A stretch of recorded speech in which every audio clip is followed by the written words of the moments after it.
My name is Dan Ott, and I'm a visiting assistant professor of history. I'm a lecturer here in the University of Wisconsin Eau Claire History Department. I teach History 114, U.S. History to 1877. The course is set up so that it goes to the first half of American history all the way to 1877.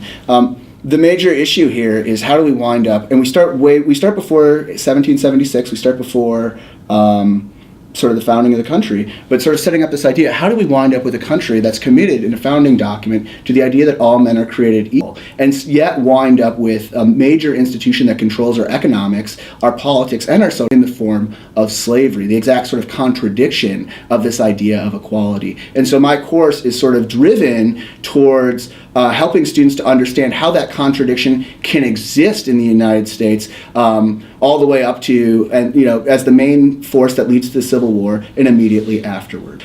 So for the most part, my students wind up focusing then on what are the mentalities of Americans at this time, what are their values, and also including a broad cross-section of American perspectives, not just sort of a traditional political white male perspective, but also including African Americans, including women, including Native Americans, including higher class as well as lower class, so that all of those perspectives can be sort of brought to bear within the American experience in that first half of American history. So what I do to sort of advance that, for the most part, I get rid of content coverage. So usually history classes are really, really boring because you have like a march of history chronologically, right? It goes, the Declaration of Independence, the Missouri Compromise, the chronological way. My class is reorganized in a couple of key ways. The first point is that I organize my class around three key themes. The first one is self-government. How do we wind up with a country that decides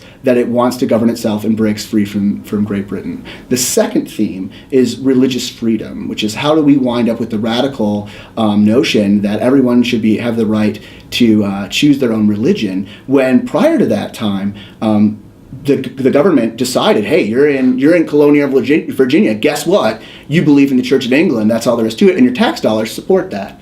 So that is a radical departure from how things used to be done, and that departure plays a major role in understanding how antebellum Americans understand themselves, pre-Civil War Americans understand themselves, because they all have very different ideas, but they all consider themselves, or many of them consider themselves, to be God-fearing Christians, despite the fact that they wind up with very contradictory points of view, particularly with regards to slavery and abolitionism. The third point then is about slavery. How do we wind up with a country committed to revolutionary ideas of equality, and at the same time have slavery, which dominates our political system, dominates our social culture, dominates our economics for 77 years, right? 87 years, according to Abraham Lincoln. So that's sort of the key things that I try and focus on within my course that allow my students to sort of grapple with larger cultural issues rather than focusing on memorizing trivia. The major thing that my course is also sort of built around is a game.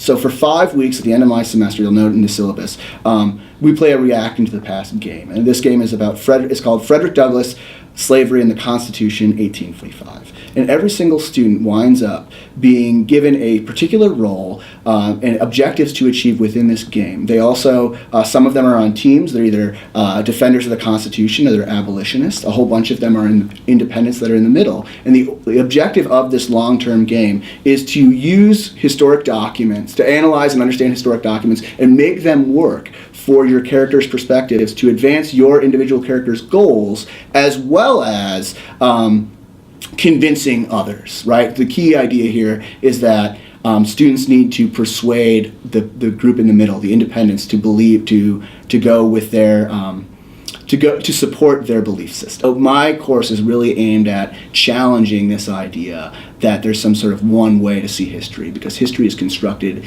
from a whole different bunch of different perspectives, using a whole lot of different evidence. And if I can have my students understand that there's a lot of ways to interpret that evidence, and that generally speaking reinforces sort of contemporary issues, who's speaking today and using history today, and for what purposes, usually says more about the values today than it actually does about historic events, because those ideas can be manipulated. And I want my students to be aware of that, be aware that there's a lot of ways to think about the past.